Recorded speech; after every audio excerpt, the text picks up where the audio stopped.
MB wants to know if the cores of a CPU is a car engine, what are threads? So threads are like the best way I can explain it would be like a simulated engine. So you could have 8 engines that work as 16. So by each engine represents a thread, and then through software they can emulate a second thread or a second engine.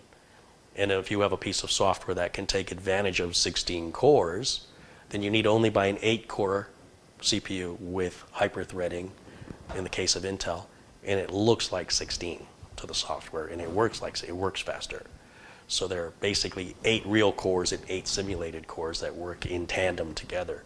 But very little software takes advantage of that. It's only really super high-end software, typically in content creation, that sees any benefit from that. Thank you for watching this new quick tip series of videos, and I hope you enjoyed it. If so, you can let me know by clicking the thumbs up button below the video. And if you want to be alerted anytime new content is posted to my channel, be sure and click the subscribe button.